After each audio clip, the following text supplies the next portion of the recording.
안녕하세요, 여러분. 저는 이제 60대에 접어든 아줌마 겸 곧 할머니가 되는 여성이에요. 제 나이를 이렇게 글자로 적다 보니 참 많이도 살았구나 싶네요. 그 모진 세월 동안 어떻게 버티며 잘 살아왔구나 제가 대견스럽기도 하고요. 이렇게 60년을 넘게 살다 보니 참 인생지사 세옹지마라는 것을 몸소 느껴요. 곧 죽을 것처럼 고통스럽다가도 또 언젠가는 좋은 일이 오고 그 좋은 일이 왔다가도 언제 그랬냐는 듯 나락으로 떨어지고. 남들도 그렇겠지만 제 인생은 참 변화가 많아서 당장 오늘을 예측하기도 힘들 만큼 바람잘 날 없었구나 싶고요. 그런데요, 여러분, 제가 살아보니까 길한 일이 있으면 흉한 일도 있고 재앙이 있으면 복도 오듯이 인생은 언제 어떻게 될지 알 수 없더라고요. 제 인생이야말로 세옹지마, 바로 그 사자성어가 딱 떨어질 만큼 참 파란만장했거든요. 요즘 참 살기 힘들고 팍팍한 세상이잖아요. 언제 이 먹구름이 거치나 싶고 언제 내 인생에 해가 비치려나 싶고. 혹시 지금 제 사연을 듣고 계시는 분들 중에 삶에 지치시고 힘드신 분들이 있다면 제 이야기를 끝까지 한번 들어봐 주셨으면 좋겠어요. 고단한 삶에 지친 여러분에게 작은 힘을 드릴 수 있지 않을까 조심스럽게 제 사연을 말씀드릴게요. 여러분들은 기적이라는 단어를 믿으시나요? 저도 사실 절대 믿지 않았던 단어예요. 사실 그런 걸 기대할 만큼 녹록한 인생은 아니었거든요. 그런데요, 시궁창같이 흘러가던 제 인생에도 언젠가는 기적이란 게 찾아오더군요. 행복이라는 단어와 함께 찾아온 아주 밝은 광명이요. 저는 참 지지리도 가난한 집에서 둘째로 태어났어요. 제 위로는 5살 위인 오빠가 한 명 있었고요. 저의 생애 첫 기억은 바로 오빠가 차려준 단출한 밥을 먹던 순간이었어요. 그도 그럴 것이 좁고 허름한 판잣집엔 늘 오빠와 저 둘만 있었어요. 막노동 하시는 아버지와 식당에서 잡일을 하시는 엄마는 늘 집을 비우셨거든요. 엄마가 해두고 간 밥에 늘 반찬은 쉬어 빠진 김치였어요. 그리고 가끔 엄마가 식당에서 얻어오신 나물 반찬이 놓여있는 날엔 그야말로 진수성찬이었죠. 어린 오빠는 배고프다고 칭얼대는 제게 고사리 손으로 밥을 차려주었어요. 그나마도 밥이 모자라는 날이면 오빠는 남은 밥을 모두 제게 넘겨주었고요. 오빠는 배 안 고파? 제가 물을 때마다 오빠는 응, 오빠는 배 하나도 안 고파. 그러니까 우리 숙희 많이 먹어? 라며 배시시 웃었죠. 그래서 제 기억 속 오빠는 영웅이었어요. 난 먹어도 자꾸 배가 고픈데 오빠는 하나도 먹지 않았는데도 배고프지 않은 천하무적 같았거든요. 전 오빠가 세상에서 제일 멋지다고 생각하며 자랐습니다. 물론 지금 돌이켜 생각해보면 오빠는 내게 자기 밥을 다 넘겨주고 얼마나 배가 고팠을까 가슴이 미어지지만요. 어려운 살림에도 저희 남매는 참 돈독했어요. 어릴 땐 포대기에 오빠가 저를 업고 키웠을 만큼 제겐 또 다른 부모였죠. 가난해도 화목한 집이었어요. 배를 골마도 곁에 오빠와 부모님이 계시니 어린 저는 그저 좋기만 했죠. 그러던 어느 날이었어요. 제 인생의 첫 번째 불행이 찾아왔어요. 공사판에서 막일을 하시던 아버지가 사고를 크게 당하신 거예요. 곧장 병원으로 이송되는 도중 아버지는 숨을 거두시고 말아요. 엎친 데 덮친 격으로 아버지의 장례를 치르는 와중 어머니는 충격과 슬픔을 이기지 못하고 쓰러지셨어요. 곧바로 병원으로 옮겼지만 장례를 다 치르고 발인까지 끝내길 기다렸다는 듯 어머니도 아버지를 따라가십니다. 결국 저희 남매는 한순간 부모 없는 고아가 되어버린 거죠.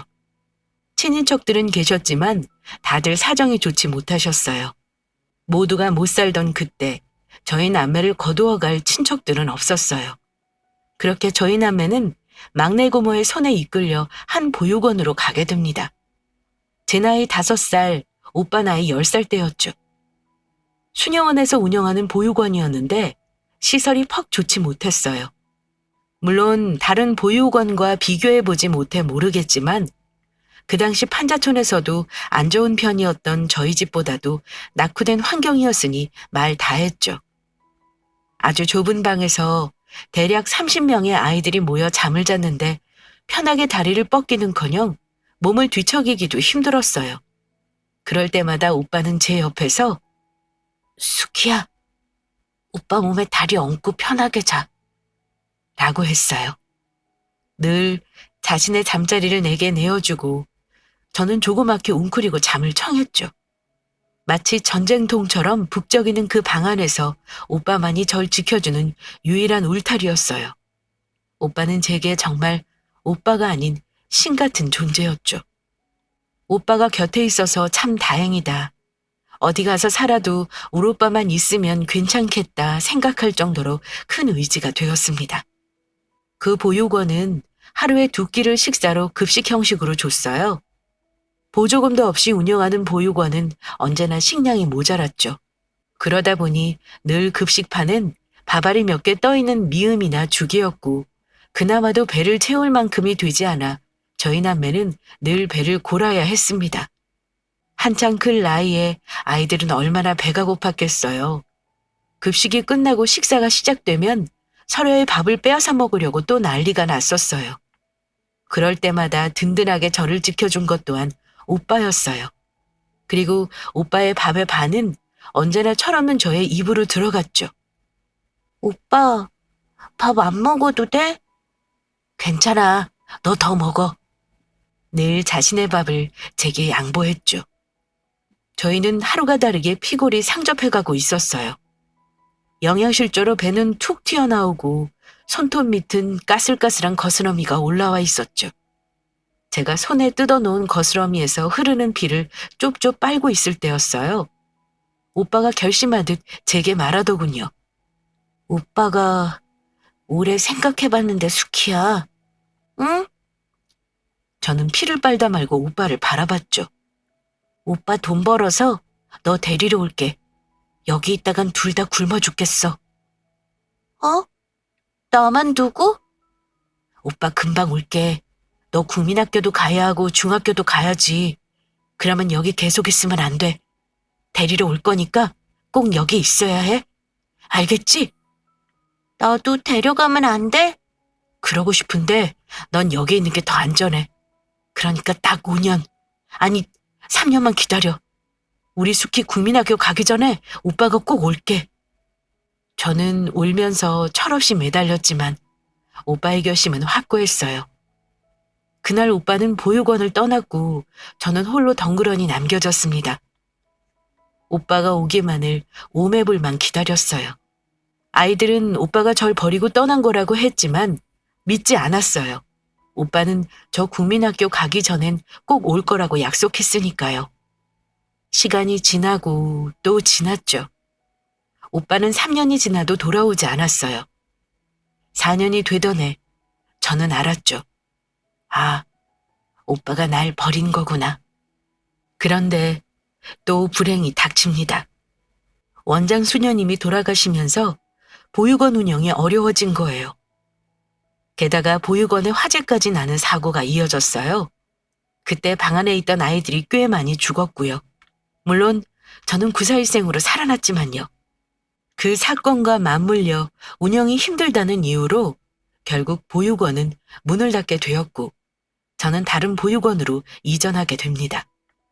저는 차마 발걸음이 떨어지지 않았어요. 혹시나 오빠가 오지 않을까. 왔는데 내가 없으면 어쩌지? 하지만 살아야 했죠. 저는 떨어지지 않는 발걸음을 옮겨야만 했어요. 그렇게 세월은 무심히도 흘렀습니다. 옮긴 보육원은 다행히 국가에서 운영되는 곳이었어요. 그래서인지 절 학교에 보내주더군요. 늦게 학교에 입학했고 중학교까지 졸업했어요. 그 사이 저는 가끔 오빠와 있던 이젠 폐허가 되어버린 보육원에 가서 하루 종일 오빠를 기다렸어요. 혹시나 오지 않을까 미련을 채 버리지 못한 거죠. 그렇게 오지 않는 오빠를 기다리다 발길을 돌리길 수십 번. 어느새 저도 단념이라는 걸 하게 되더라고요. 그리고 단념하게 되었을 때쯤 저는 보육원 원장님의 소개로 공장에 취직하게 되었어요.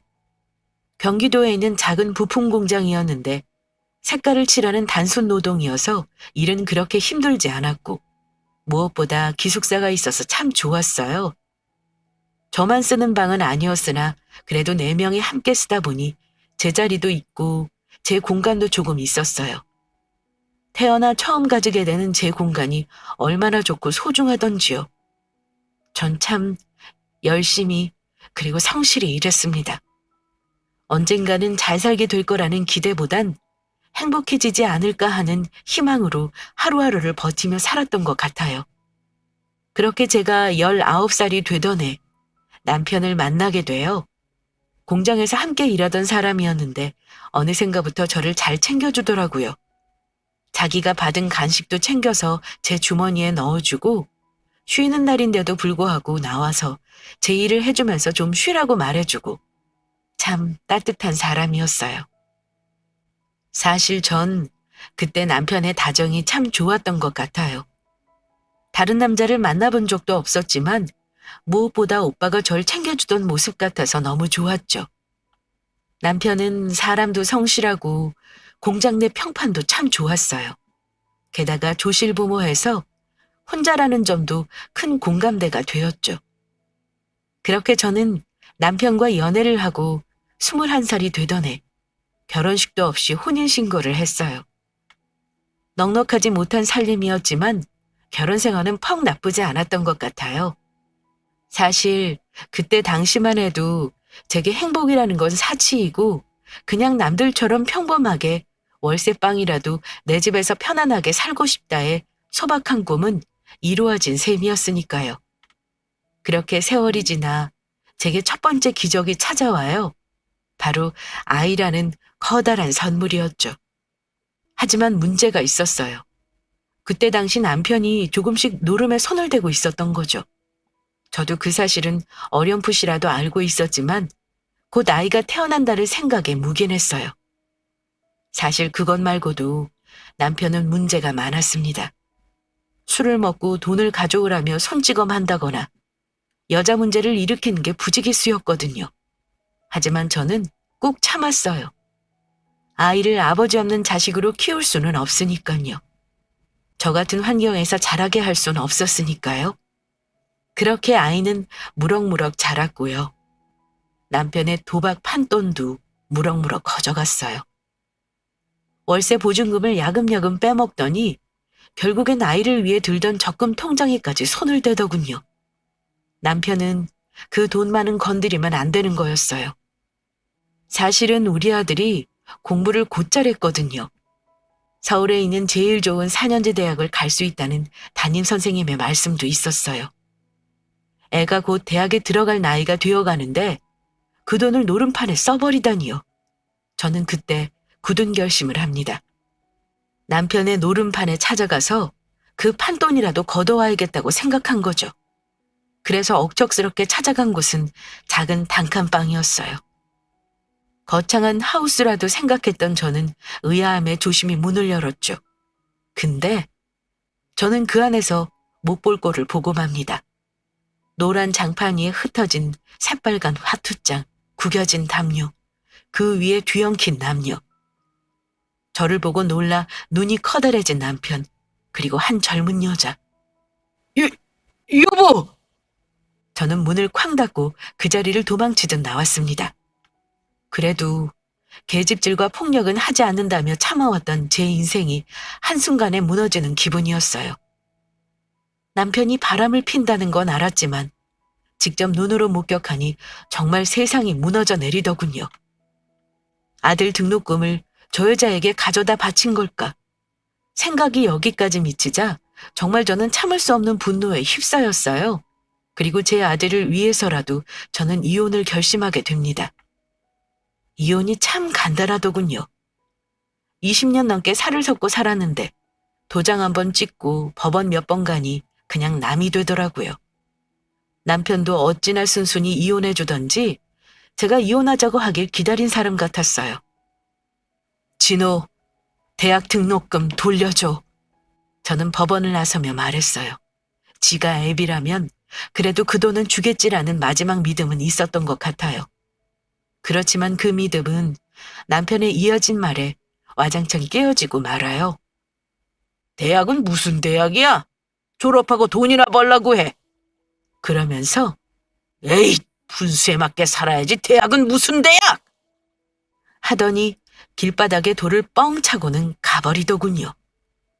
저는 허탈하고 눈앞이 막막했습니다. 당장 먹고 살 일이 걱정이더군요.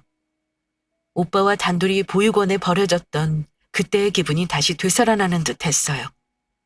그땐 제 곁에 든든한 오빠가 있었고 지금은 아들이 있죠. 엄마, 내가 꼭 장학금 받아올게. 대학 포기하고 싶지 않아. 우리 엄마 호강시켜드려야지. 그리 말해주는 아들에게 어찌나 미안하고 죄스럽던지 저는 밤새 소리 죽여 울었습니다. 그런데 참 하늘은 무너져도 솟아날 구멍은 있더군요. 저와 함께 공장을 다니던 언니가 연락이 왔어요. 너 그 호로 새끼랑 헤어졌다며? 아유, 언니, 그래도 진호 오빠한테 호로 새끼가 뭐유. 착해 빠져가지고는 젊은 년이랑 바람나서 아들 대학 등록금까지 홀라당 가져다 바친 놈이 무슨 애비라고. 그래, 너 앞으로 어떻게 먹고 살 거야?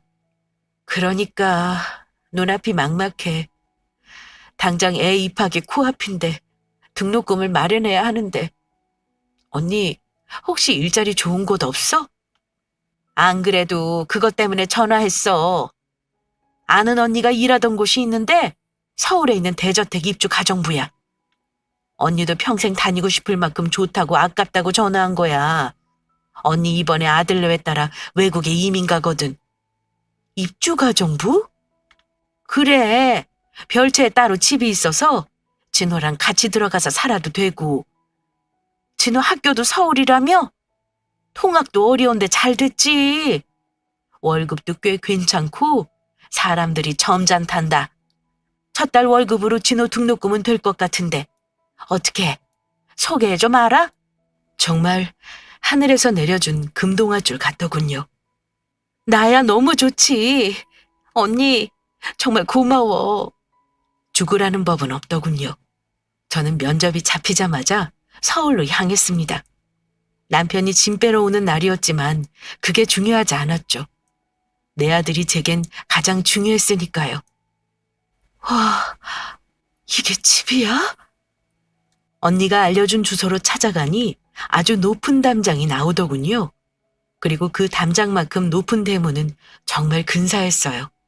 어릴 적 제가 꿈꾸며 종이에 그리던 바로 그런 집이었죠. 저는 떨리는 마음으로 조심스럽게 초인종을 눌렀어요. 누구세요?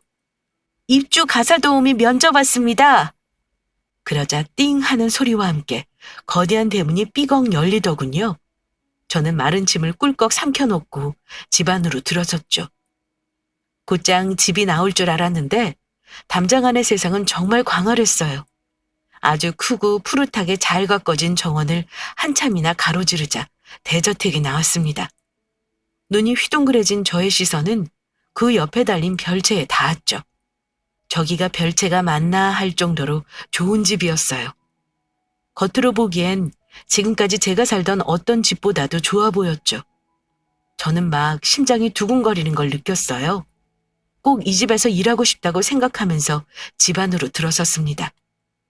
이쪽으로 앉으세요. 효숙이 동생분 맞죠? 저를 소파로 안내한 인상 좋은 분이 언니의 친한 언니인 것 같았어요. 저는 네 하며 가볍게 눈짓했습니다. 사모님 곧 나오실 거예요. 여기 정말 좋아요. 손만 여물면 일하기 좋을 거예요. 그리 말하고 있는데 아주 멀리서 아주 우아하게 차려입은 중년의 여성분이 걸어오셨어요. 먼 길 오시느라 수고했어요. 밝은 음성에선 기품이 느껴졌어요. 있는 사람은 그냥 뭘 입어도 분해가 난다더니 딱 그 말이 떠올랐어요. 검소하게 차려입으신 옷에서도, 그리고 목소리에서도, 따뜻한 미소에서도 여유로움이 느껴지는 인상이었죠. 안녕하세요. 이야기는 대충 들었는데 이번에 아이가 아주 좋은 대학교 간다면서요? 아, 네. 그래, 가사 도우미 경력은 있으세요? 아니요. 없어요.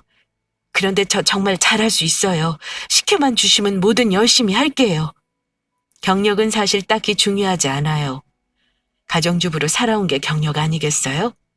사실은 지금 계신 아주머니께서 음식을 좀 가져다 주셨어요. 음식이라니. 저는 놀라 물었죠. 음식이요? 네, 지금 아주머니께서 해주신 음식이요. 제 음식을 어떻게... 그리 말하고 생각해보니 얼마 전 효숙 언니가 저희 집에 들려 이것저것 반찬을 좀 싸준 기억이 나더군요. 기분 나빠하지 말아요. 우리 집 양반이 워낙 입맛이 까다로워서 음식을 많이 가리거든요. 그래서 어쩔 수 없이 미리 좀 맛봤어요. 아, 네. 근데 남편이 아주머님이 해주신 음식을 너무 잘 먹어요. 엄마가 해준 음식 같다면서 그거만 됐다 싶어서 이렇게 불렀어요. 오늘은 면접이 아니고 같이 잘해보자고 부른 거예요. 하며 내 손을 꼭 잡으시더군요. 앞으로 잘 부탁해요. 아들 대학 등록금이 없다는 이야기도 들었어요. 일만 잘해주시면 아드님 대학 등록금은 앞으로 걱정할 필요 없이 저희가 다 해줄게요. 네? 취직만으로도 감지덕지인데 등록금까지 내어주신다니 이런 은인이 다 있나 싶더라고요. 저는 연신 허리를 굽신거렸습니다. 앞으로 잘 부탁드려요. 감사합니다. 정말 감사합니다. 그렇게 저와 아들 진호는 그 집 별채로 이사를 했어요. 집은 밖에서 보던 것과 마찬가지로 너무도 좋았습니다. 아들도 무척 좋아하고 저도 무척 좋았죠. 어때요? 두 식구 살기엔 적당할 것 같기도 하고 조금 좁은가 걱정도 되고 그러네요. 이삿짐을 다 나르고 정리하고 있는데 사모님이 쟁반에 과일과 차를 내오셔서 말씀하시더라고요. 저는 손사래를 치며 고개를 가로저었습니다. 지금도 훌륭해요. 저 사실은 거실 있는 집 처음 살아봐요. 마음에 든다니 다행이에요. 오늘 내일은 이삿짐 정리하느라 정신없을 테니 푹 쉬고 모레 월요일부터 출근해 주시면 되겠어요? 그럼 남편분 식사는요? 출장 갔어요. 한 달 정도. 아, 네. 이사한 저는 꿈에 부풀었습니다. 이상하게 이혼이라는 지독한 열병을 앓고 나니 새로 태어난 것처럼 새 세상이 펼쳐지는 기분이랄까요? 뭔가 엄청 설레고 기쁘고. 그렇게 저의 입주가정부 생활은 시작되었어요. 아침에 일어나 청소하고 밥하고 빨래하고 늘 하던 집안일이 좀 스케일이 커졌다 정도일 뿐 일은 크게 고되지 않았어요. 사모님 아드님도 까탈스럽지 않아 비위를 맞출 필요도 없었죠. 저는 묵묵히 저의 일을 열심히 했어요. 그러던 어느 날이었어요. 내일 진호 대학 입학금 내는 날 맞죠? 라고 사모님이 물으시더군요. 저는 놀라 눈을 동그랗게 뜨며 물었어요. 어떻게 아셨어요? 우리 첫째 아들이 그 학교 다녀요. 자, 이거 하며 큰 봉투를 쥐어주시더군요. 만지기에도 꽤 두툼한 봉투에 제가 의아해 물었습니다. 이게 뭐예요? 약속한 등록금이요. 취직한 지 한 달도 되지 않은 때였어요. 사실 월급 전이라 돈을 좀 빌려야 하나 혼자 속을 태우고 있었는데 정말 눈물이 찔끔 나더군요. 하지만 저는 이걸 받을 수 없었죠. 아니에요, 사모님. 곧 월급날이기도 하고 제가 어떻게 해볼 테니 이건 넣어두세요. 지금도 이렇게 편히 일하는데 너무 염치가 없어요. 그러자 사모님이 재차 제게 봉투를 쥐어주시면서 그러더라고요. 이거 내 남편이 주는 거예요. 내가 주는 게 아니라 실은 아주머니 음식 먹고 그날 남편이 울었어요. 엄마가 해준 밥 같다고. 그러면서 꼭 보답하고 싶대요. 이게 보답이 될진 모르겠지만 제발 좀 받아줘요. 가, 감사합니다. 저는 눈물을 터뜨리고 말았어요. 아직 보지도 않은 사장님에게 너무 감사해 몇 번이고 고개를 숙여 인사했죠. 그리고 며칠 후 사모님이 아침부터 분주하셨어요. 그리고 제게 당부하셨죠. 아주머니, 오늘 저녁 식사만 좀 더 신경 써주실 수 있을까요? 네, 그럼요.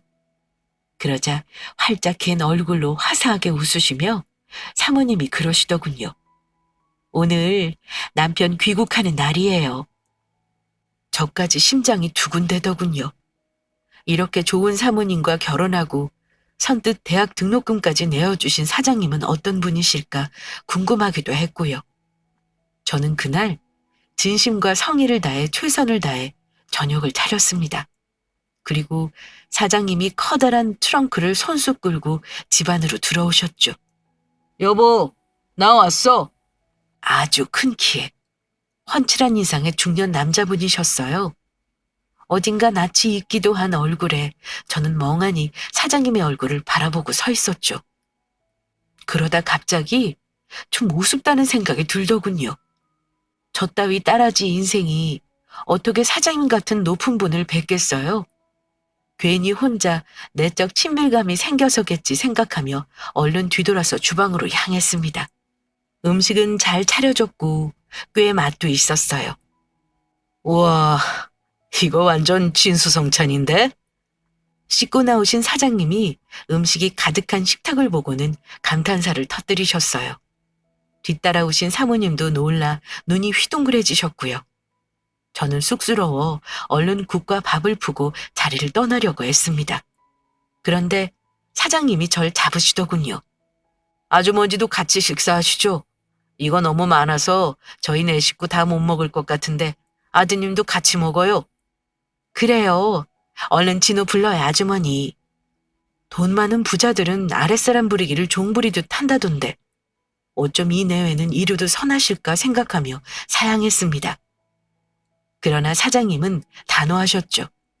결국 저와 진호는 그 가시방석에 앉아 식사를 함께하게 되었어요. 그래, 진호군은 우리 영훈이랑 같은 학교라고? 네, 이번에 1학년 입학해요. 공부를 아주 잘한 모양이네. 친형이다 생각하고 궁금한 거 있으면 물어보고 그래. 그렇게 일상적인 대화가 오갔습니다. 그리고는 사장님이 김치를 하나 집어 입안에 넣으셨어요. 그런데 사장님의 반듯하던 미간이 확 구겨지시더라고요. 제가 잔뜩 쫄아서 물었죠. 왜 그러세요? 입맛에 안 맞으세요? 이 김치 사신 겁니까? 아니요, 며칠 전에 담근 거예요, 제가. 저는 기어 들어가는 음성으로 대답했죠. 고향이 어디세요? 전 서울이요. 서울 김치인데 전라도 김치 맛이 나네요. 아, 네. 저희 어머니가 전라도 분이셨거든요. 어릴 때 어머니 뒤에서 보면서 배우던 게 아직 손에 익어서 그런가 봐요. 혹시 전라도 김치 싫어하시면 다시 담을게요. 죄송합니다. 제가 기어 들어가는 목소리로 이야기하자 사장님은 급히 손사래를 치셨어요. 아니요. 정말 좋아합니다. 저희 어머니도 전라도 분이셨거든요. 김치가 꼭 저희 어머니 김치 같은 맛이 나서 여쭤봤어요. 그 말에야 저는 안심했죠. 그리고 아주 쓸데없는 이야기를 해버립니다. 아, 그러셨구나. 그런데 저희 어머니는 일찍 돌아가셔서요. 그냥 보기만 한 정도라 그 맛은 못 따라가요. 아, 어머니가 일찍 돌아가셨어요? 안타까이 물어보시는 음성에 저도 모르게 입을 놀리고 말았죠. 네, 아버지 사고로 돌아가시고 어머니가 그 충격으로 쓰러지셨다가 돌아가셨어요. 제 나이 5살 때네요. 그런데 그때 사장님의 눈동자가 커져요. 그리고 손에 들려있던 숟가락이 툭 하고 식탁 위로 떨어지죠. 저는 영문을 몰라 어리둥절해 있는데 굳어버린 사장님 대신 사모님이 넌지시 물으시더군요. 어린 나이에 안 됐네. 혹시 외동으로 크셨어요? 아니요. 오빠가 있었어요. 5살 위에. 얼굴 못 보고 산 지는 몇십 년 됐어요. 어머! 사모님은 놀라 저도 모르게 튀어나온 비명을 손으로 틀어막으시고는 새빨개진 눈으로 다시 제게 물어왔어요. 제가 아주머니 성함도 못 여쭤봤네요. 혹시 성함이 정숙희입니다. 세상에. 저는 도무지 영문을 알 수 없었어요. 놀라서 연신 입을 틀어막으시는 사모님과 눈물이 그렁그렁하신 사장님까지 제가 무슨 말실수라도 했나 정말 그 순간 뒷골이 서늘했을 정도였어요. 그때 사장님이 눈물을 그렁그렁 달고 물어보시더라고요. 혹시 그래서 보육원에 갔습니까? 네, 은예 보육원이라고. 그런데 거기 불이 나서 문을 닫았어요. 그런데 왜... 수키야, 오빠야, 정수환, 오빠라고. 정수환, 오빠의 이름이었어요. 네? 그 순간 사장님의 얼굴에 어린 기억 속 오빠의 모습이 겹쳤습니다. 많이 크고 늙었지만 왜인지 낯익던 얼굴은 사실 제가 기억하던 오빠의 얼굴이었던 거예요. 그날 즐거운 식사 자리는 결국 눈물의 제외 자리가 되었어요. 사연을 들어보니 보육원을 나간 오빠도 엄청나게 고생을 한 것 같더라고요. 자리를 못 잡아 저를 데리러 오지 못하고 있다가 5년째 되던 날 저를 데리러 갔는데 보육원은 이미 불에 타 폐허가 되어 있었고 아이들이 싹 다 불에 타 죽었다는 소문을 들었다고 해요. 결국 수소문을에 찾은 생존자 아이의 입에서 제가 사망했다는 소리를 들었다고 합니다. 시신을 찾으려고 노력도 해보고 혹시 살아있진 않을까 찾아보았지만 화재로 다 타버려 자료는 없었고 방도가 없었대요. 오빠는 이게 다 가난 때문이다 생각하면서 이악 물고 성공했고 이 자리에 올랐지만 저를 향한 죄책감과 그리움에 마음 한구석이 텅 비어 있었다고. 하긴 사모님도 그 사연을 다 알 정도이니 얼마나 많이 이야기하고 한을 품고 살았을까 싶더라고요. 그날 밤 저희 남매는 한참을 서로를 붙들고 울며 살아온 이야기를 했어요.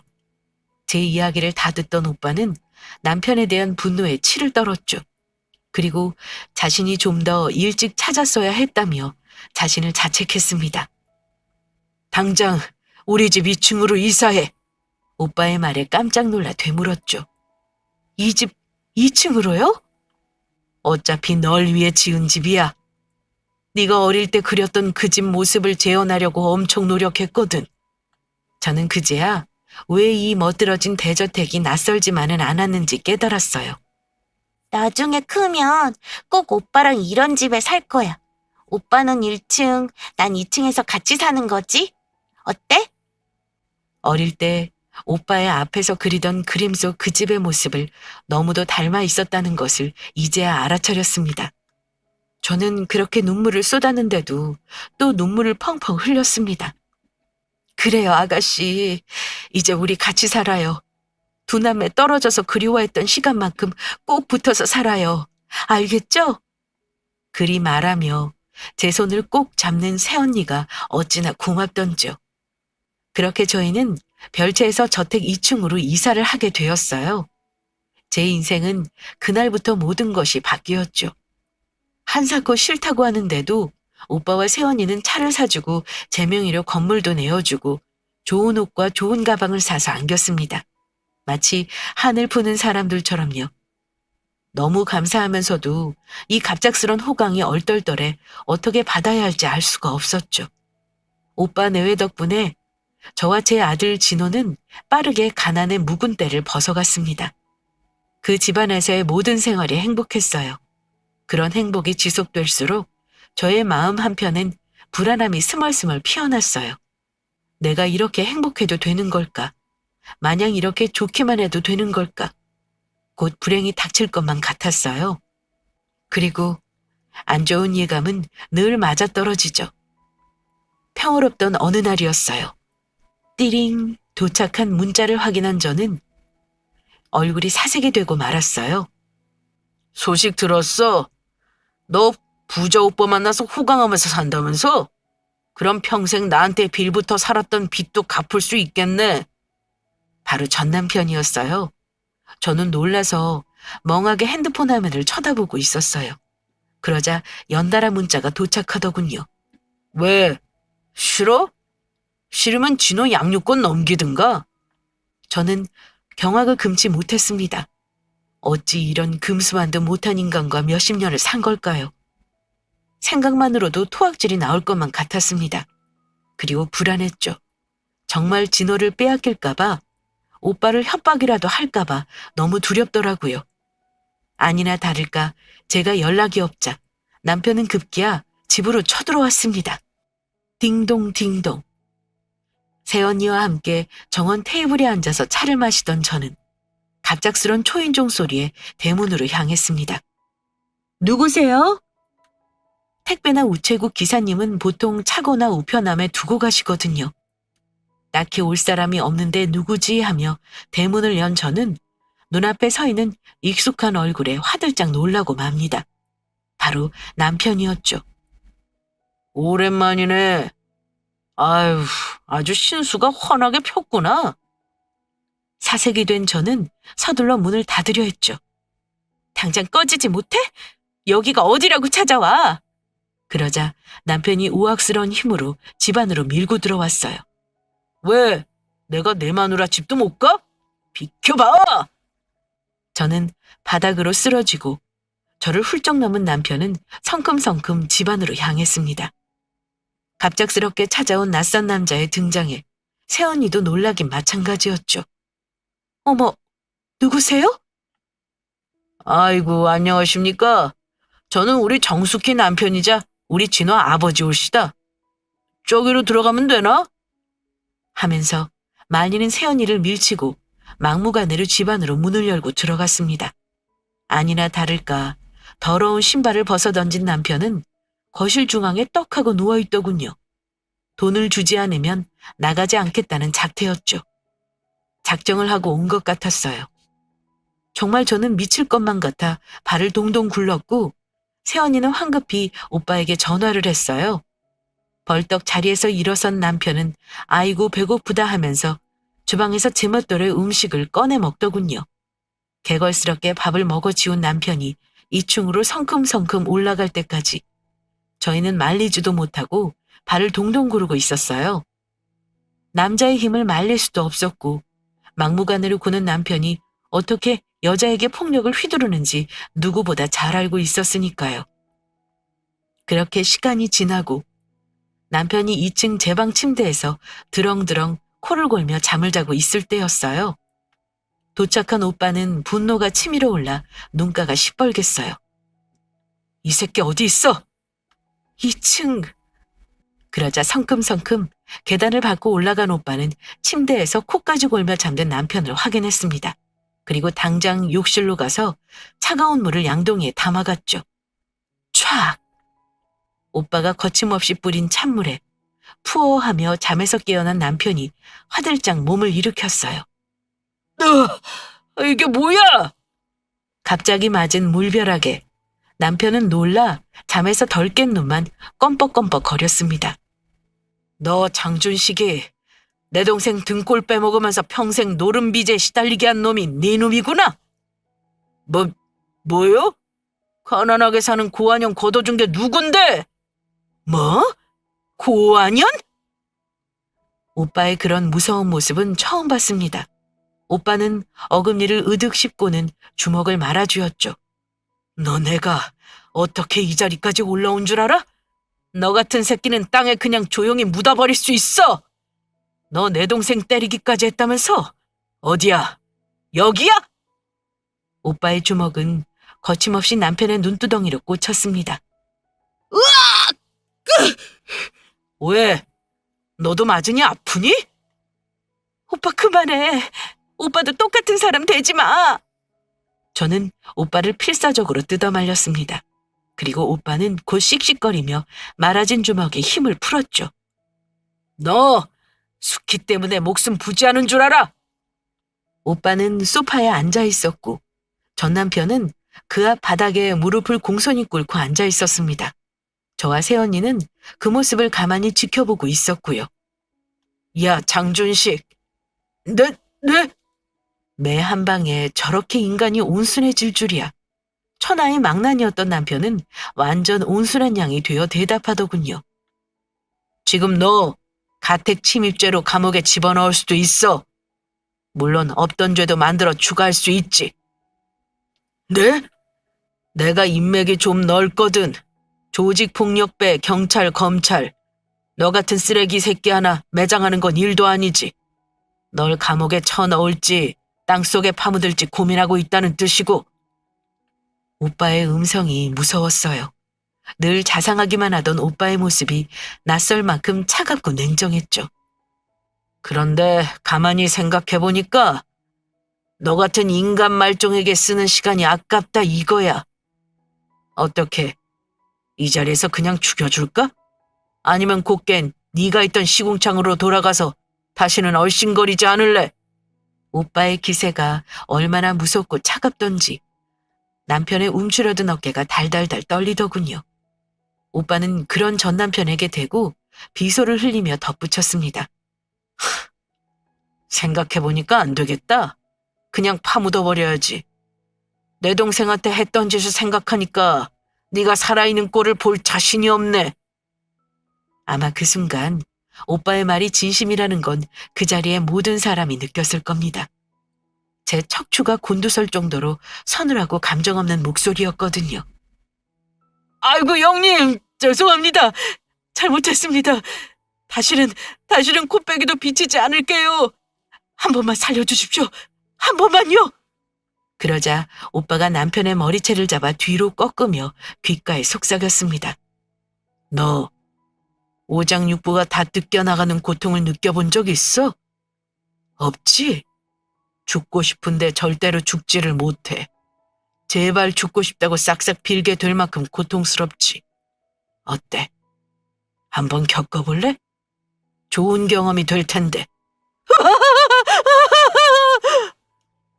남편은 이미 그 고통을 겪고 있는 사람처럼 비명을 질러댔습니다. 평소에도 겁이 많은 남자인데 바지를 보니 가랑이 사이가 축축하게 젖어 있더군요. 오줌까지 질질 싸며 도망치듯 밖으로 다름질치는 남편의 뒷모습을 바라보는데 그동안 쌓였던 울분이 씻겨 내려가는 기분이더라고요. 그런데 그때 제 등 뒤에서 새언니의 웃음소리가 들려오기 시작했어요. 깔깔깔 재미있다는 듯이 넘어가며 웃는 새언니는 뭐가 그리 웃긴지 배까지 잡고 웃었어요. 아니, 뭐가 그렇게 웃겨요. 저 지금 무서워서 혼났어요. 그러자 새언니가 어이없다는 듯 오빠를 쳐다보면서 그러더군요. 자기 연기 잘한다.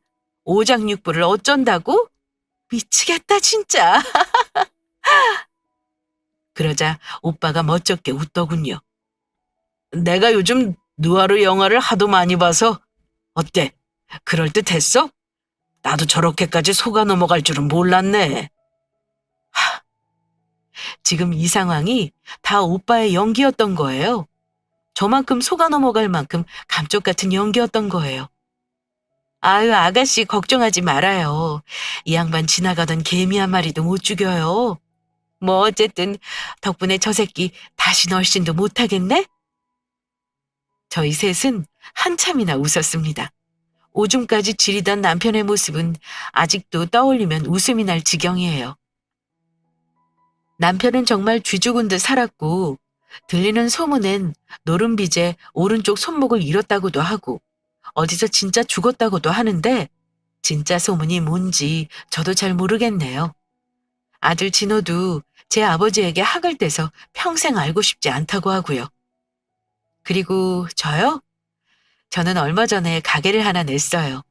큰 가게는 아니고요. 아주 작은 손뜨개 가게인데 사람들도 만나고 따뜻한 차도 마시고 평화롭게 살고 있어요. 물론 오빠와 새언니와는 끔찍이 서로를 아끼면서 사이좋게 지내고요. 이게 행복이구나 싶을 만큼 너무도 평온한 삶을 영위하고 있어요. 지금까지 했던 고생이 이 순간을 위한 거구나 싶을 만큼 너무 좋아요. 인생지사 세웅지마. 어때요? 제 이야기를 들으시니 정말 그렇구나 싶으신가요?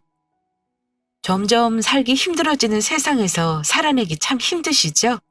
그래도 지금 이 고비를 넘기고 나면 언제 그랬냐는 듯 행복한 삶이 올 거예요. 저처럼 박복한 사람도 그랬는데 행운을 가득 안고 태어나셨을 여러분은 어떻겠어요?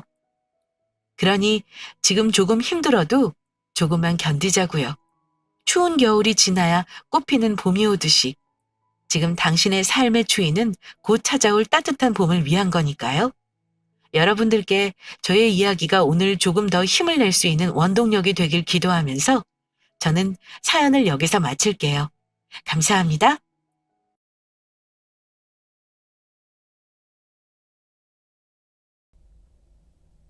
여러분, 모두 안녕하세요.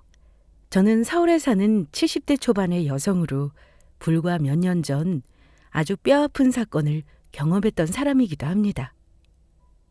남편을 먼저 떠나보내고 믿었던 자식놈들에게 배신을 당하며 있는 재산 전부 빼앗기는 일을 당했었으니까요. 눈에 넣어도 아프지 않은 천사 같은 자식이라고 생각했던 아이들은 사실 천사가 아닌 악마 그 자체였습니다. 제 재산을 전부 빼앗자 갑자기 돌변해 저를 괄시하며 식모처럼 부리다 못해 결국에는 차마 인간으로서 하지 말아야 할 짓까지 저에게 하고 말았으니까요. 아직도 그 생각을 하면 이가 갈리고 눈에서 피눈물이 나오는 듯합니다. 그래서 제가 자식놈들에게 당했던 그 일들을 여러분께 들려드리고자 합니다. 다시는 저 같은 사람이 이 세상에 생기지 않길 바라는 마음으로요. 저희 남편은 의사로 동네에서 제법 큰 병원을 운영하는 병원 원장님이었습니다. 돈 없는 불우한 이웃들에게 진료비를 받지 않고 공짜로 진료를 해주고 가난한 학생들에게 장학금도 지원해주며 좋은 일들도 많이 했고요. 그래서 저는 제 자식들도 그런 아빠를 본받아 착한 아이들로 자라날 것이라 믿어 의심치 않았어요.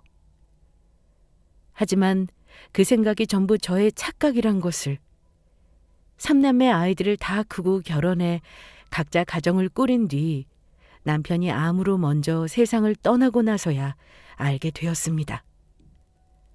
환자들을 너무 열심히 돌본 탓인지 요즘은 아직 이르다는 70대에 세상을 떠나버렸으니까요. 처음에는 자식들도 저에게 엄청나게 잘했었습니다. 남편이 떠나고 혼자 있는 제가 혹시나 힘들지 않은지, 어디가 아픈 건 아닌지 하루가 멀다 하고 수시로 찾아오며 저를 돌보았죠. 그러던 어느 날 제가 심한 몸살 감기가 걸린 적이 있는데 약을 먹고 취해 잠들어 자식들에게 걸려온 전화를 받지 못했던 것이 아니겠어요? 그러자 아이들은 누가 뭐라 할 것도 없이 바로 저희 집에 불이 나게 달려왔습니다. 그리고 아이들의 목소리에 놀라 잠이 깬 저를 보더니 첫째 아들이며 둘째 아들, 게다가 막내딸까지 저를 부둥켜 안고 울었던 겁니다. 엄마, 왜 이렇게 전화를 안 받아? 혹시 혼자 잘못된 줄 알고 깜짝 놀랐잖아. 맞아. 엄마 혼자 있다 잘못된 줄 알고 우리가 얼마나 놀랐는데. 아빠도 돌아가셨는데 엄마까지 아프면 어떡해. 절대 우리 먼저 두고 가면 안 돼. 맞아. 이젠 우리한테 엄마밖에 없다고. 다 커서 자식까지 있는 녀석들이 어린애들도 아니고 무슨 아직도 엄마 타령이야. 이제 엄마도 나이도 들고 언제 떠날지도 모르는데 그 나이면 이제 엄마 없어도 너희 삼남매 똘똘 뭉쳐서 잘 살아야지. 엄마가 없는데 우리가 잘 사는 게 무슨 소용이야. 그러니까 엄마 아프지 말고 우리랑 같이 오래오래 행복하게 살자. 난 엄마만 있으면 아무것도 필요 없어. 엄마만 있으면 된다고. 큰오빠 말이 맞아. 나도 우리 엄마가 세상에서 제일 좋아. 엄마 나도. 이 둘째 아들도 절대 잊으면 안 돼? 알았다, 알았어. 아직도 이렇게 아이 같아서야 원. 엄마 열심히 운동하고 관리해서 건강하게 오래오래 너희들 곁에 살도록 노력할 테니까 너희들도 열심히 살아야 한다. 딱 지금만 같이 살아. 부모는 자식 행복밖에 바라는 거 없다. 전 그때까지만 해도 세상에 저희 자식들처럼 부모 위해주는 착한 아이들은 없다며 제 자식들을 아무 의심 없이 믿고 있었죠. 너무나 순진하게도 말이에요. 그러던 어느 날 자식들이 저에게 중요하게 할 말이 있다며 저희 집을 찾아오더라고요. 그러더니 저의 눈치를 보며 첫째가 먼저 조심스럽게 이야기를 꺼냈습니다. 엄마, 정말 미안한데 아빠가 물려주신 엄마목 재산이랑 해서 엄마 재산 전부 이제 우리한테 맡기면 어떨까? 엄마 나이도 있고 아빠 병원까지 팔아서 정리한 마당에 엄마 혼자 돈 관리기도 어려울 것 같고 이제는 우리 도움이 필요하지 않겠어? 그래 엄마. 엄마가 나이도 있는데 이제 무슨 돈이 필요하겠어. 엄마가 우리한테 재산 전부 똑같이 나눠주면 매달 우리가 엄마한테 용돈 드리면 되잖아. 솔직히 엄마 그 많은 재산 굴리면 큰 돈이 될 텐데 아무것도 안 하고 가지고만 있는 거 너무 아까워서 그래. 그러니까 엄마, 이제 엄마 재산 전부 우리한테 맡겨주라. 앞으로도 우리가 잘할 테니까. 설마 엄마 우리 삼남매 못 믿는 건 아니지? 앞으로 엄마는 편하게만 있어. 엄마 재산 우리한테 나눠주면 우리가 다 알아서 엄마 잘 모시면서 뭐든 해드릴 테니까. 이참에 엄마 집 팔아서 그것도 정리해서 우리한테 전부 맡기고. 사실 엄마한테 내가 이야기 안 해서 그렇지. 나 요즘 조금 많이 힘들거든. 우리 회사 사정도 안 좋아지고 해서 사원들 하나씩 불러서 희망퇴직 들어갔대. 나보고도 나가라고 하네. 그래서 엄마가 재산 나눠주면 형도 그렇고 회사 관두고 우리 삼남매 같이 사업 좀 해보려고. 형이 괜찮은 사업 아이템 준비한 게 있나 봐. 둘째 너 회사 괜찮은 거 아니었어? 많이 힘들어진 거야? 그리고 첫째 너는 잘 다니던 대기업 관두고 사업이라니 할 수 있겠어? 그리고 막내 넌 대학 나와서 결혼 빨리 하느라 사회생활도 안 해본 애가 오빠들이랑 무슨 사업이야? 당연하지. 엄마 걱정하지 마. 나 일 잘하는 거 알지? 아무리 대기업에 좋다고 하지만 좀 더 나이 들어봐. 그러면 어차피 회사에서도 눈치 주고 오래 못 버티고 나와야 한다고. 그러다가 중소기업 취업해서 전전하다 결국엔 더 나이 들면 써주는 데도 없어서 내 사업 할 수밖에 없다고. 물론 우리 삼남매 일 한다고 해도 아빠가 물려주신 재산도 있고 하니까 당장은 부족함 없이 살겠지만 우리도 커가는 자식들이 있는데 뭐라도 해야 하지 않겠어? 너희들 정말 엄마 재산 나눠주면 잘 살 수 있는 거야? 혹시 엄마가 재산 나눠주고 나면 엄마 힘없다고 괄시하고 구박하는 거 아니지? 엄마는 무슨 그런 말도 안 되는 소리를 해. 엄마가 우리를 어떻게 키웠는데. 우리 삼남매가 그러면 그건 인간이 아니고 쓰레기지. 오빠 말이 맞아. 엄마는 정말 별 걱정을 다 한다. 알았다. 그러면 엄마가 생각해 볼게. 우와, 엄마 진짜야? 역시 우리 엄마 최고. 정말 고마워. 우리가 앞으로 엄마 평생 호강시켜 드릴게. 엄마 지금 한 말 진짜지? 엄마 걱정하지 마. 엄마 돌아가실 때까지 우리 삼남매가 엄마 행복하게 잘 모실 테니까. 아이들이 남편을 닮아 사람들을 사람 살리는 일에 관심을 두고 의사가 되었으면 좋았겠지만 자식 중 그 누구도 남편 하는 일에 관심을 가지는 아이들이 없어요. 남편이나 저나 저희 욕심보다는 아이들 행복이 중요하다는 생각에 특별히 의사라는 직업을 하라며 자식들에게 권하지 않았고요. 물론 남편 병원을 아이들이 물려받았다면 미래 걱정 없이 의사이만 하면 되었겠지만 지금은 그런 상황이 아니니 저 또한 자식들 걱정되더라고요.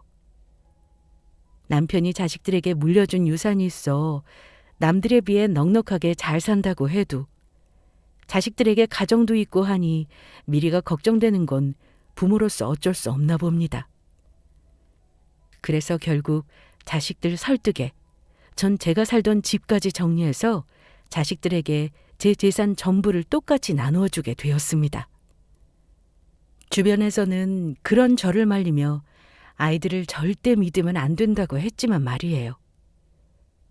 나이가 들면 손에 몇 푼이라도 쥐고 있는 돈이 있어야 자식들이 부모한테 함부로 못한다고 하더라고요. 하지만 전 그런 주변 사람들의 걱정에도 그 말을 귀담아 듣지 않았죠. 다른 자식들은 몰라도 천사 같은 저희 자식들만은 결코 부모를 배신하지 않을 거라 철석같이 믿었던 겁니다. 참으로 바보 같게도. 게다가 제가 집을 정리하는 조건으로 자식들이 번갈아 가면서 저를 데리고 있기로 했는데 서로 먼저 저를 모시겠다고 싸우는 자식들을 보면서 어떻게 자식들이 저를 배신할 거라는 생각을 할 수 있었겠습니까? 그때는 몰랐던 거죠.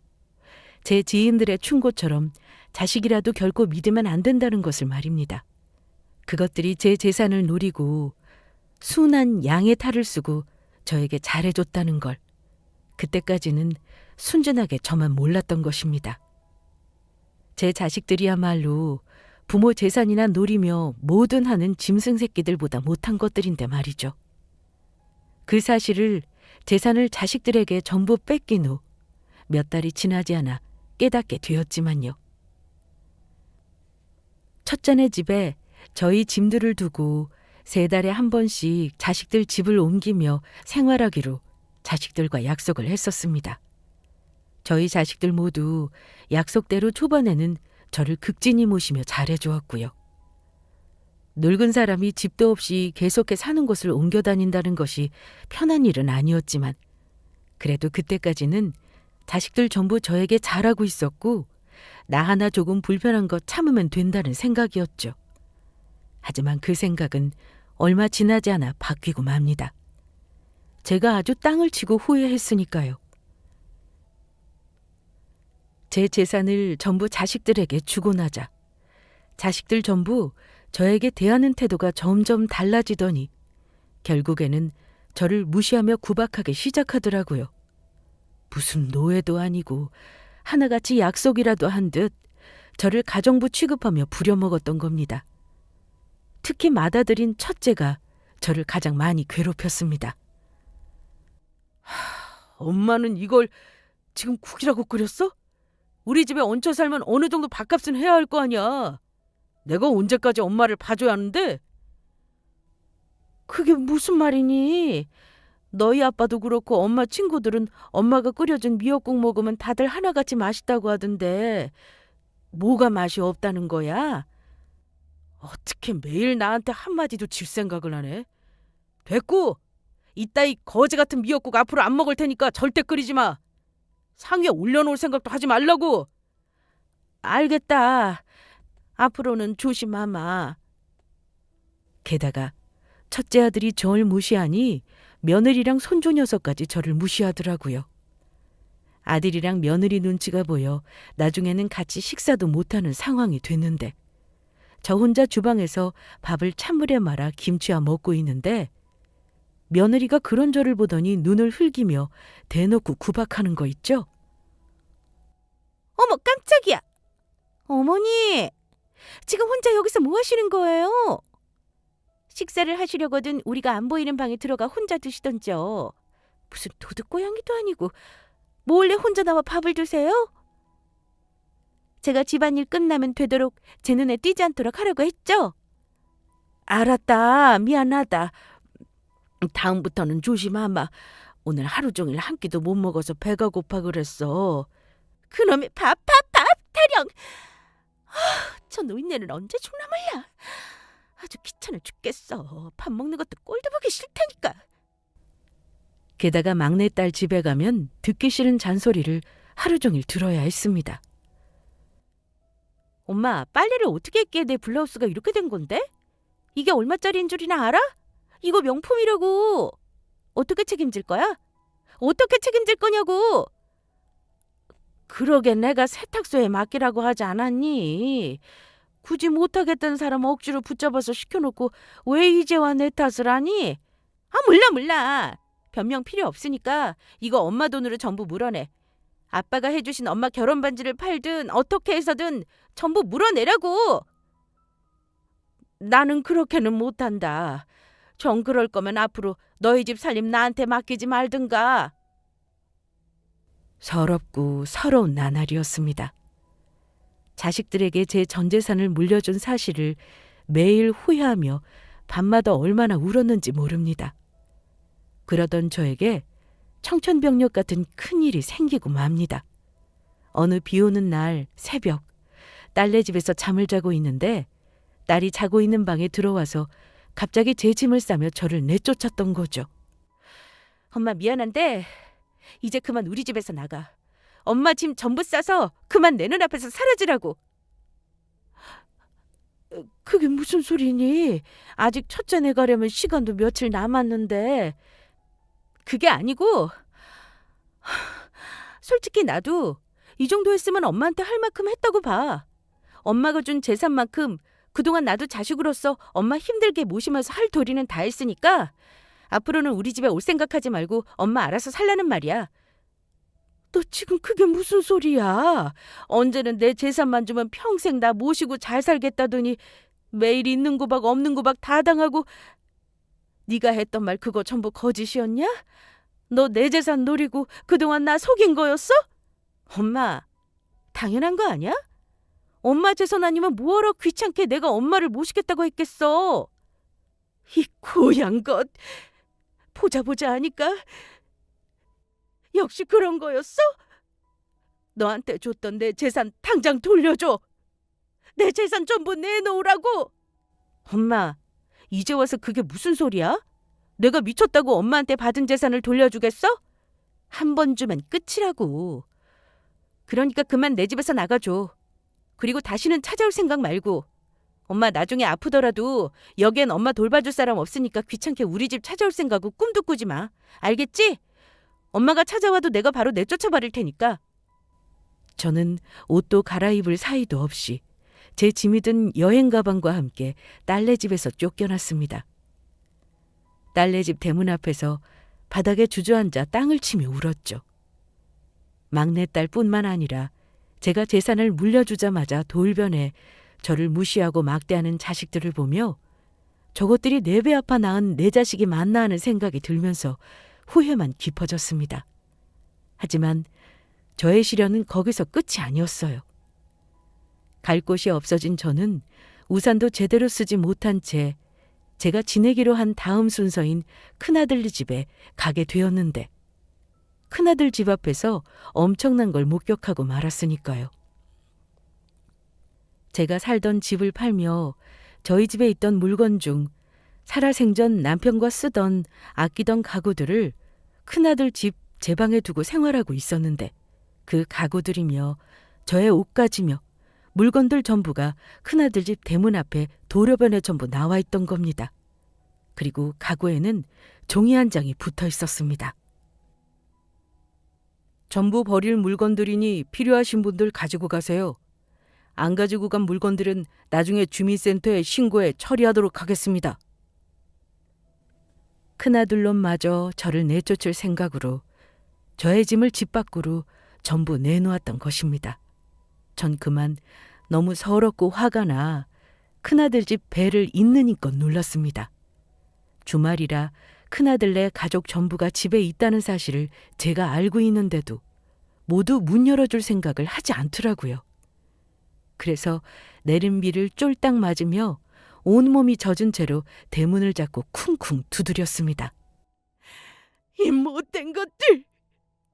어서 열어! 당장 이 문 열지 못하겠어? 언제든 내 재산만 주면 간이고 쓸개고 전부 줄 것처럼 그러더니 이게 뭐하는 짓거리들이야? 이게 니들 낳아준 부모한테 할 수 있는 재산인 거냐?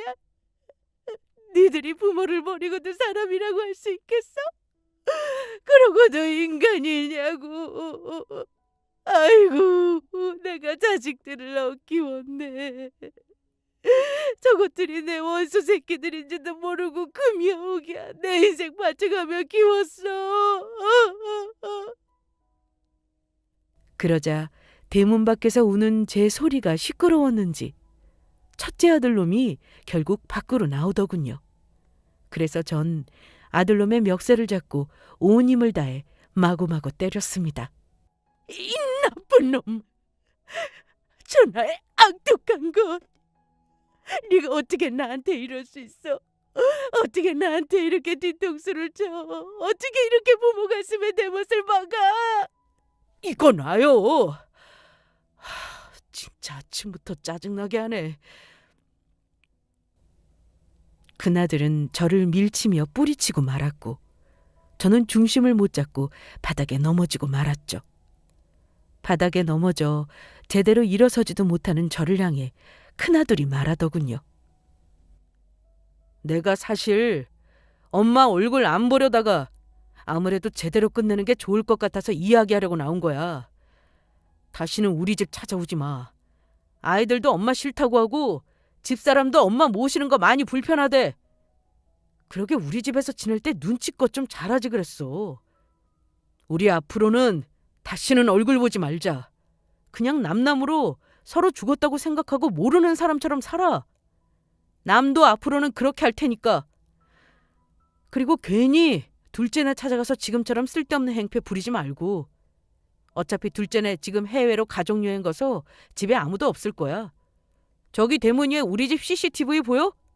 거기로 엄마가 나 때린 장면 다 녹화됐거든. 사람이 어떻게 무식하게 사람을 때려? 다시 찾아오면 나 이 증거 자료들로 엄마 경찰에 폭행죄로 고소하고 스토킹으로 접근금지 명령도 신청할 거니까 엄마 콩밥 먹고 싶지 않은 거면 내 말 듣는 게 좋을 거야. 쪽팔리게 나이 들어서 폭력전과로 빨간 줄 그어서 살고 싶은 거 아니지? 앞으로는 영원히 우리 앞에 나타나지 말고 조용히 살아. 그러면 니들한테 줬던 내 재산 전부 돌려줘라. 니들이 나 모시겠다고 약속해서 준 내 피 같은 돈이니까 어서 돌려달라고. 니들한테 내 재산 1원 한 푼 주는 것도 아까워.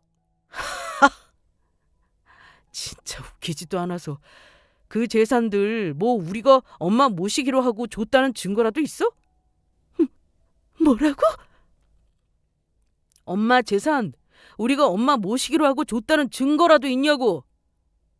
엄마가 뭘 모르나 본데 증거가 없으면 전부 소용이 없는 거야.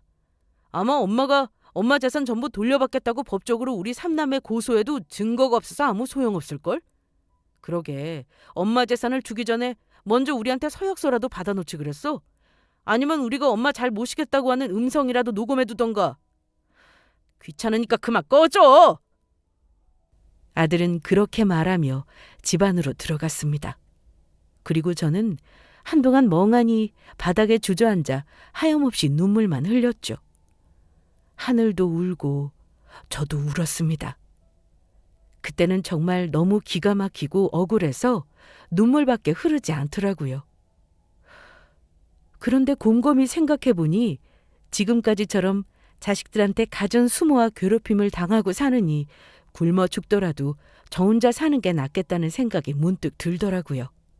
그래서 전 아들놈이 버린 제 짐들 중 필요한 옷가지들이랑 남편 유품이랑 앨범, 돈이 될 만한 것들을 챙겼습니다. 남편이 해준 결혼 반지를 빼고 제가 자식들 몰래 가지고 있던 남은 폐물들을 전부 팔아 간신히 3천만 원짜리 반지하 단칸방 하나를 전세로 얻을 수 있었습니다. 다행히 저에게 그때 몇 개 남은 폐물들이 있었거든요. 자식들이 변한 모습에 어떻게 될지 몰라 제가 움직일 때마다 가방에 꽁꽁 싸두고 가지고 다녔던 것들이었죠. 저는 그렇게 자식들과 연을 끊게 되었습니다. 하지만 생활이 어려운 건 어쩔 수 없더라고요. 나이가 있으니 써주는 것도 별로 없어 파트타임으로 식당에서 설거지 일과 폐지를 줍는 일을 하며 정부에서 노인연금으로 근근히 먹고 살 수 있었습니다. 제가 옛날 사람이라 아는 정보가 없어서 그런지 나이가 있고 힘들어 기초생활 수급으로 신청을 하고 싶어도 자식들이 재산들이 있으니 그것조차 불가능하더라고요. 그래도 저를 괴롭히던 원수 같던 자식들을 안 보고 사니 마음은 편했지만 또 한편으로는 제가 낳은 자식들에게 당한 배신을 생각하며 큰 울분이 쌓이기도 했습니다. 그저 하루라도 빨리 남편 곁으로 가고 싶은 심정이었죠. 그렇게 서글픈 나날들을 보내며 2년이란 시간이 흐르며 그날도 평소와도 다를 것 없는 평범한 날이었습니다. 없는 형편이지만 남편의 기일이 가까워져 남편 기일을 준비하며 도로 앞 상가 건물들에 쌓인 폐지를 줍고 있을 때였죠. 그런데 어느 큰 건물 앞에서 고급 승용차가 한 대가 멈춰서는 것이었습니다. 그러고는 차 안 뒤 좌석에서 한 중년 남자가 내리더니 제 앞으로 걸어오는 것이었습니다. 그래서 저는 이 앞에서 폐지를 줍지 말라고 뭐라고 하려는지 알고 재빨리 도망가려는데 그 중년의 남자가 저를 불러세웠습니다. 저 혹시 박정미 사모님 아니신가요? 혹시 저 못 알아보시겠습니까? 네? 제 이름을 어떻게... 누구신데 저를 알아보세요? 사모님, 접니다. 최 원장님 병원 앞에서 작은 기계 공장 운영했던 김수광이에요. 네? 김 사장님이시라고요? 아유, 세상에 이렇게 반가울 때가. 어디서 잘 살 거라고 생각하고는 있었는데 이렇게 다시 보니 반갑네요.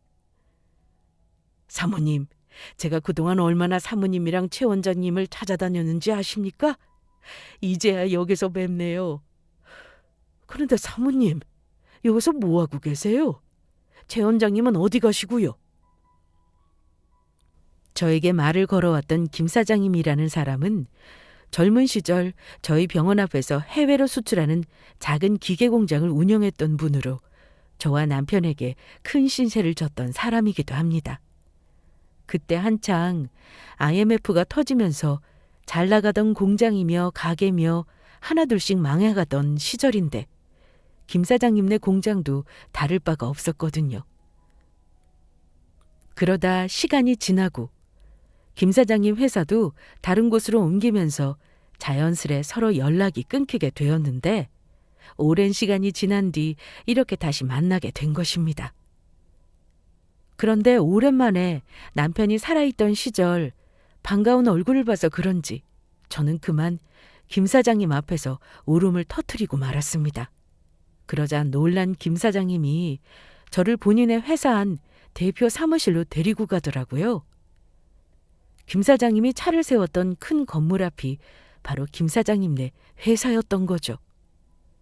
안 보는 동안 엄청나게 성공한 것인지 김 사장님은 대기업까지는 아니지만 우리나라에서 잘 나가는 유명한 중소기업 회사 대표가 되어 있었습니다.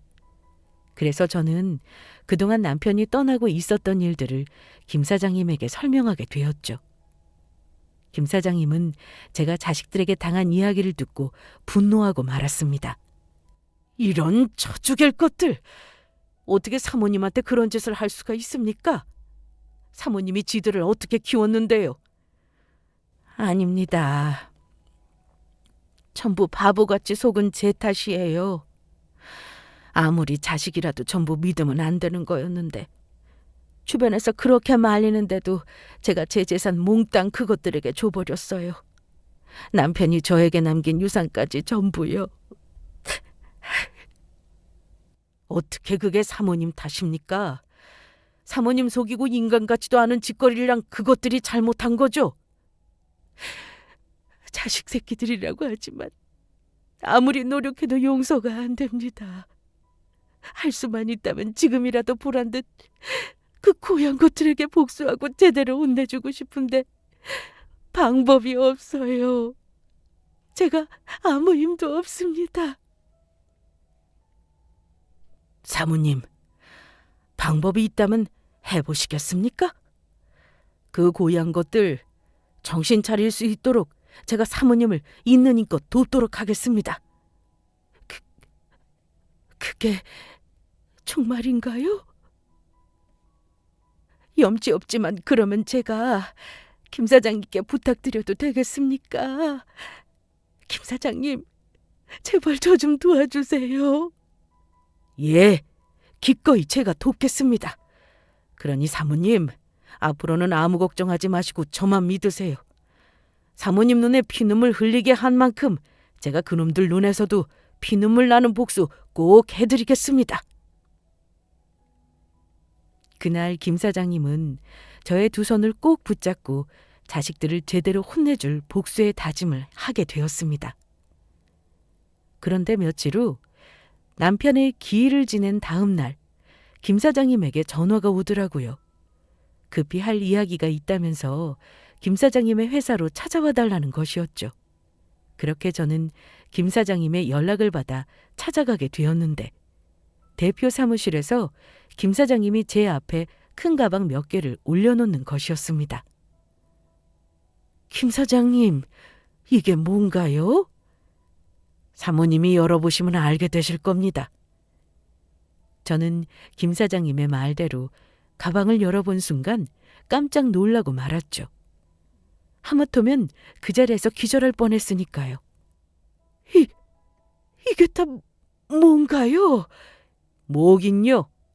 사모님이랑 최 원장님께서 진작 받으셔야 할 돈이죠.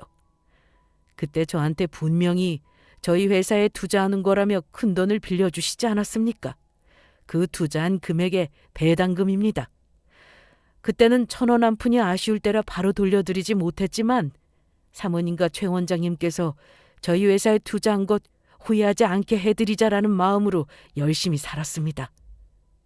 그때 사모님과 최 원장님께서 저희 회사를 도와주지 않으셨다면 지금 제가 어떻게 됐을지 아직도 생각하면 눈앞이 다 아찔합니다.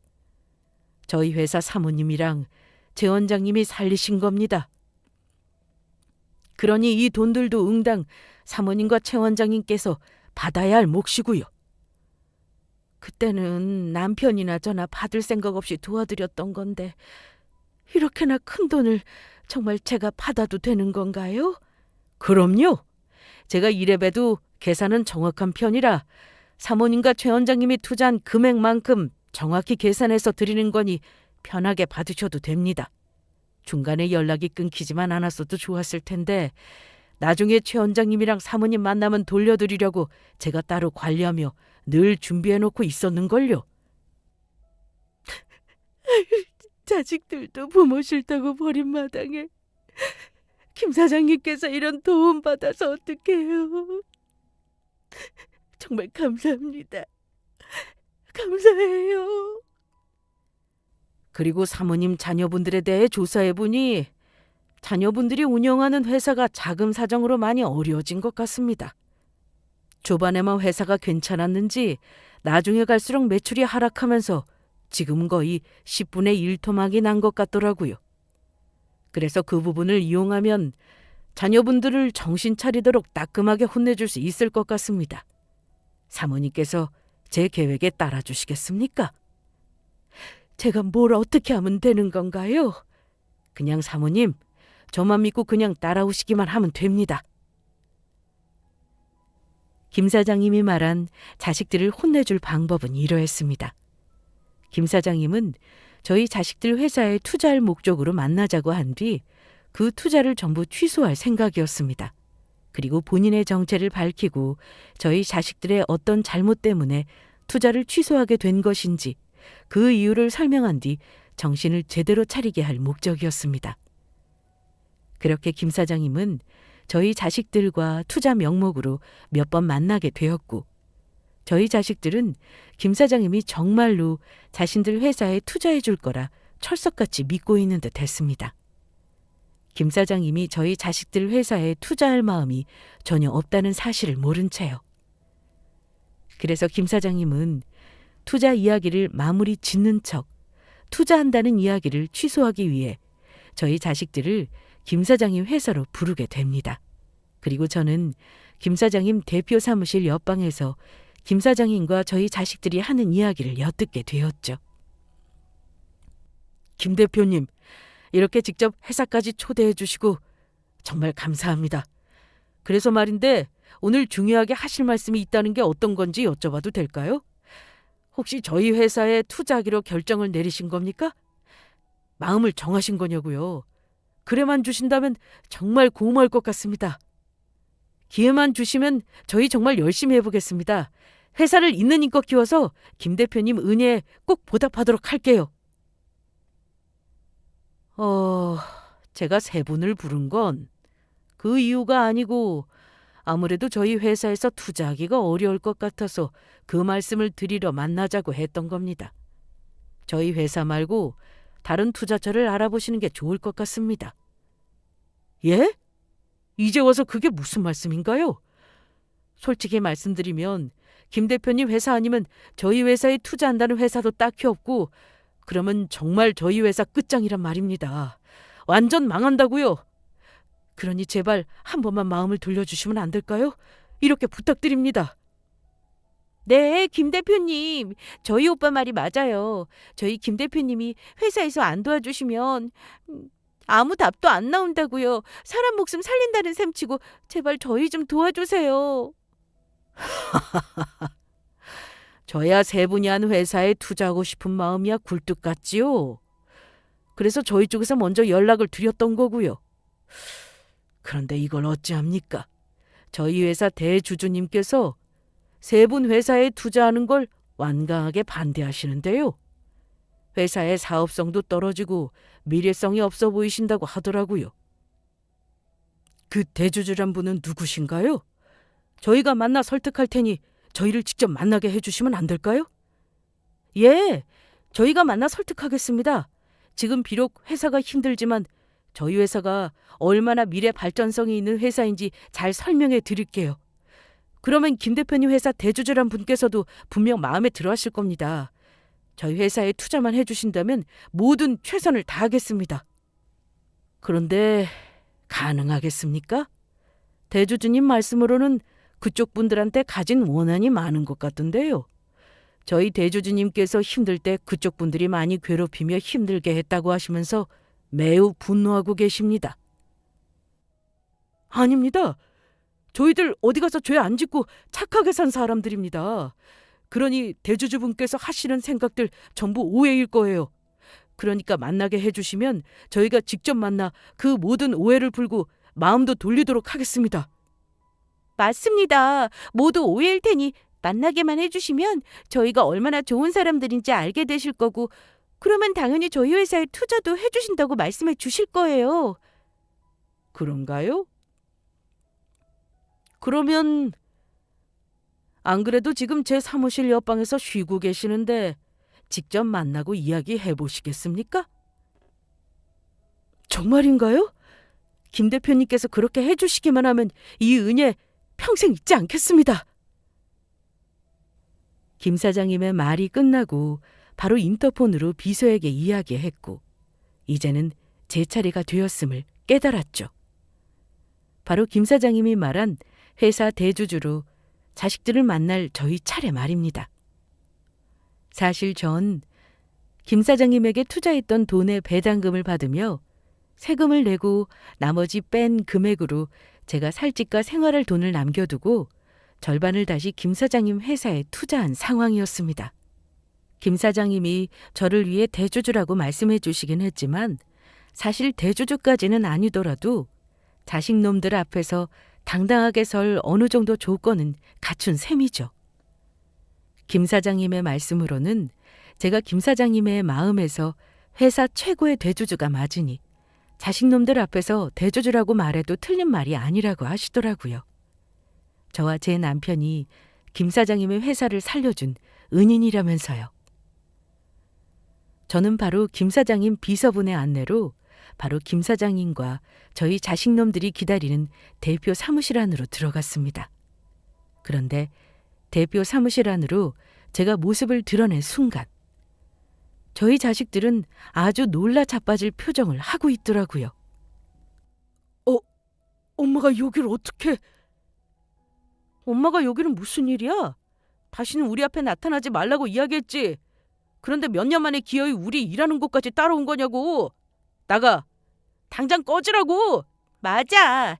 지금 회사 다 망하게 생겨서 가뜩이나 골치 아픈데 왜 엄마까지 나타나서 왜 짜증나게 하는데? 그것도 여기가 지금 어디라고 찾아와. 미쳤어? 그때 김 사장님은 자식놈들에게 보란 듯이 제 소개를 했습니다. 자, 모두 인사하시죠. 저희 회사 대주주이신 박정미 여사님입니다. 뭐라고? 저희 엄마가 대표님 회사 대주주라니 그게 무슨 소리입니까? 그게 말이 되나요?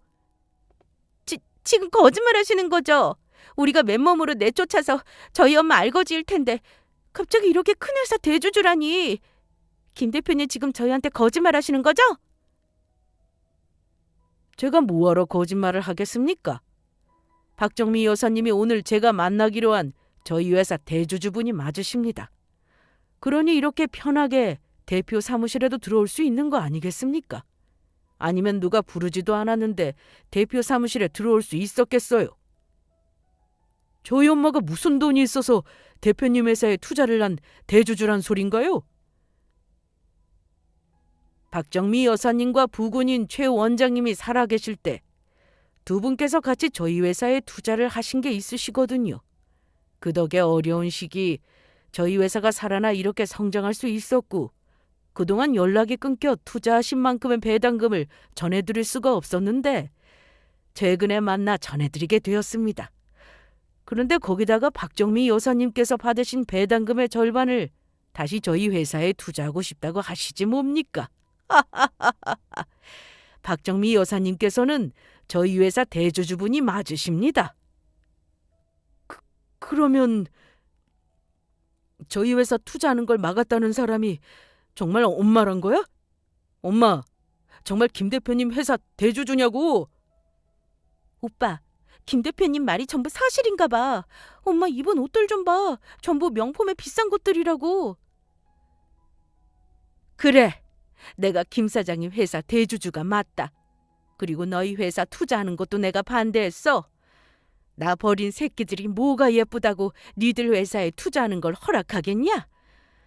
내 눈에 흙이 들어와도 김 사장님이 너희 회사에 투자하는 일은 영원히 없을 거다. 엄마, 우리가 잘못했어. 한 번만 봐줘. 엄마 제발 부탁이야. 이러다 우리 회사 망한다고. 그러니까 제발 한 번만 우리 좀 살려줘. 그동안 우리가 엄마 구박하고 집에서 내쫓았던 것들 전부 사과할게. 그래 엄마. 그때 엄마 떠나고 사실 우리도 많이 후회했어. 그래서 사실 우리 전부 엄마 찾아다녔다고. 그래서 하는 말인데 이번에는 우리가 정말 엄마 잘 모실 테니까 우리랑 다시 살자. 그리고 엄마 나이도 있으니까 엄마 재산은 전부 우리한테 맡기고 이번에는 엄마가 우리한테 재산 주면 잘 모시겠다고 각서도 쓸게. 법적으로 공증도 받자. 오빠 말이 맞아 엄마. 그까지 돈 많아봤자 뭐해. 가족들이 같이 오순도순 사는 게 최고지. 엄마 재산 전부 주면 이번에는 우리가 확실하게 엄마 모실게. 웃기고들 자빠졌네. 이제 와서 감히 뻔뻔하게 누구한테 매달리는 거야? 저는 제 앞으로 와 저를 붙잡고 애원하는 자식들을 노려보다 테이블 위에 놓인 커피를 들어 자식들 얼굴에 뿌렸습니다. 그리고 있는 힘껏 새 자식 놈들의 뺨을 후려쳤죠. 그 말을 믿을 것 같으냐? 내가 한 번 속지 두 번은 안 속아. 니들은 나한테 어떻게 했는데? 니들한테 속아서 내 있는 재산까지 전부 털리고 니들 노예처럼 살다가 결국 길바닥으로 쫓겨났어. 그때 내 눈에서 피눈물이 흘렀어.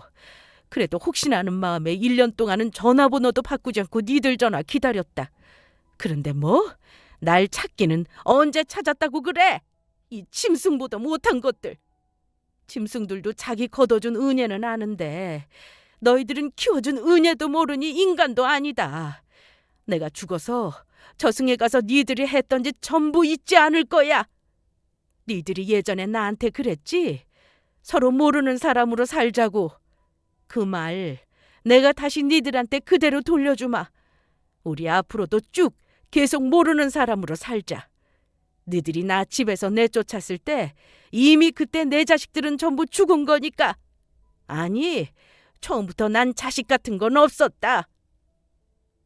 제 말이 끝나기가 무섭게 김 사장님은 다시 인터폰을 켰습니다.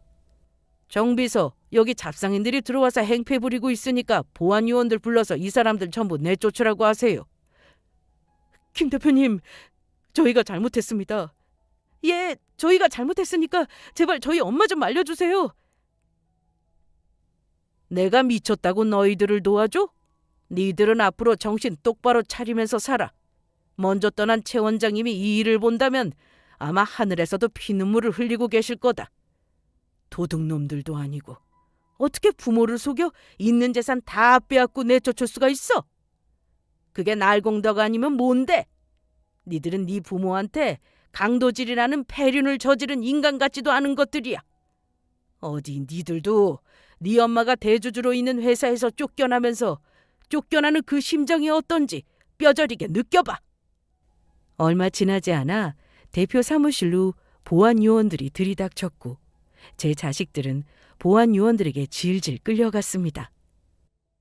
안 돼, 이럴 순 없어. 엄마, 우리가 전부 잘못했어. 한 번만 봐줘. 이거 나. 우리 엄마 누군 줄 알아? 여기 회사 대주주라고. 니들 전부 말해서 잘리게 만들어줄 거야. 이거 나. 엄마, 제발 한 번만 봐주라. 우리 이러다 정말 길바닥에 나앉게 생겼다고.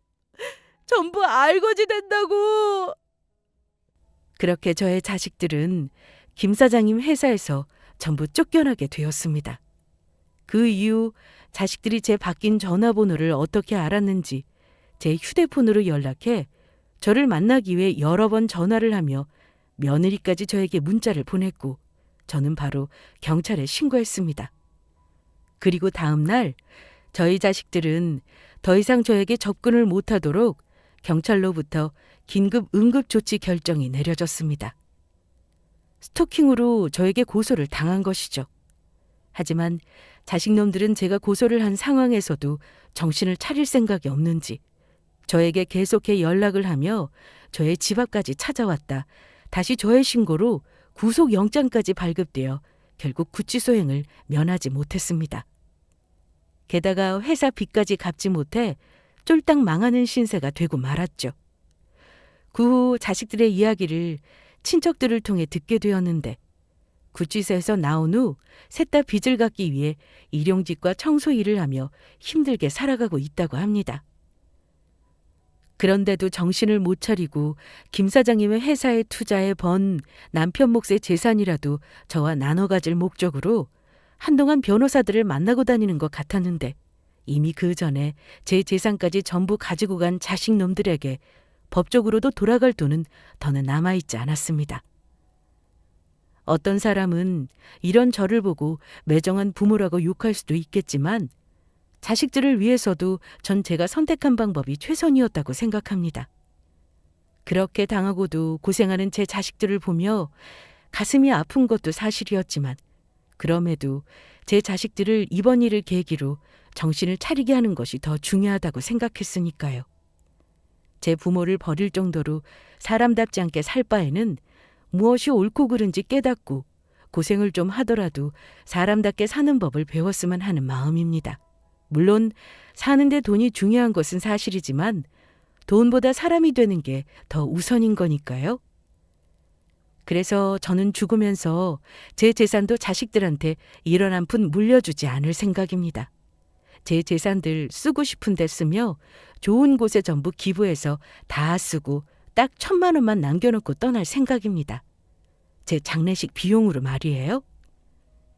자식들 일은 겪으면서 돈은 진짜 좋은 데 쓰는 것이 맞는다는 생각이 들었거든요. 그럼 제 사연을 이만 줄이도록 하겠습니다. 모두 끝까지 제 사연을 들어주셔서 감사합니다. 모두 평안하시고 행복하시길 바라겠습니다.